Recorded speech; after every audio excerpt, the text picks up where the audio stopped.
Coach, can you just start us with an opening statement on how spring ball's going?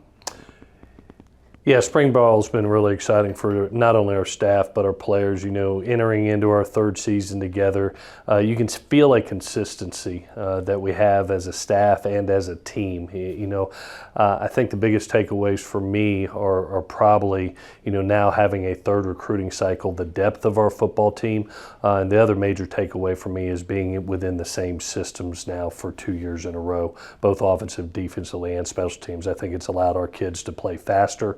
And allowed them to be, you know, a lot less confusion or hesitation within a game that is truly the most fast and violent game on the face of the earth. So it's been neat to see these kids compete, fly around, and really have a sense of exactly what they're doing going into year 2 of the same systems. You bring back veteran All-Sun Belt selections on both sides of the ball in fifth-year running back Jalen White and redshirt senior linebacker Marquez Watson-Trent. What does that veteran tandem mean to your program? Well, I think anytime you've had guys that have been in a program for now multiple years, they understand the standards and the expectations of what you're looking for. And I think that's the biggest thing that's happened for us is now that trust and relationship that we've built over the last 2 years and now into our third year, the players are taking over that leadership. It's not all the coaches. They understand what the expectations are and the standards, and they're living that every day, and they're teaching young players that. So to have guys like Derwin Burgess and Marr and Jalen White and that group that were really young pups when we first got here 2 seasons ago, now they're the leaders. It makes you sleep well at night. You found success with the transfer portal quarterbacks with starting experience in each of the last 2 seasons in Kyle Vantrease and Davis Brin, but have a new group of quarterbacks in this year. Has anyone emerged from that group as you look for your starter heading into the 2024 season?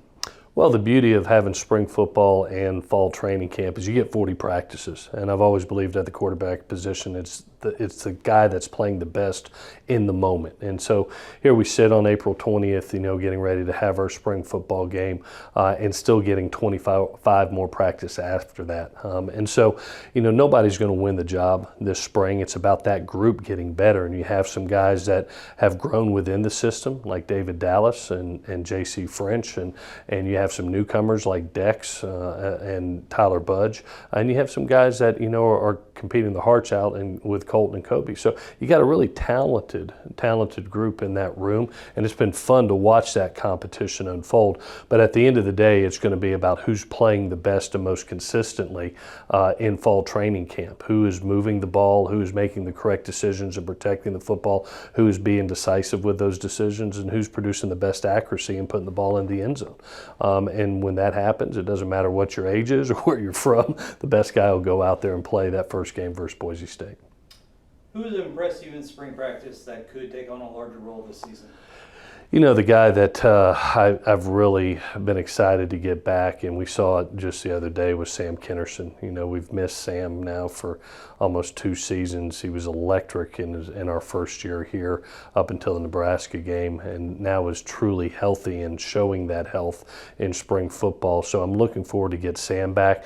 And then I think Dalen Cobb is just ready to burst on the scene. I think he will take the place of Caleb Hood and that production. You remember Caleb had over 100 catches on the inside. I think he's going to do a great job of being able to help us. And then, you know, a guy that was on the outside for us that's really moving in, that's kind of a hybrid, you know, inside receiver is Josh Dallas. And we've seen what he's done this spring and being ultra productive and in creating explosive plays, as well as doing the dirty work on the inside in some blocking situations. So I've been very pleased with him also. Georgia Southern alum Jarek McKinnon has represented the Sun Belt on the game's biggest stage in each of the past 2 seasons, contributing to back-to-back Super Bowl victories for the Chiefs. How important are NFL alumni examples like Jarek to recruits and current student athletes in your program?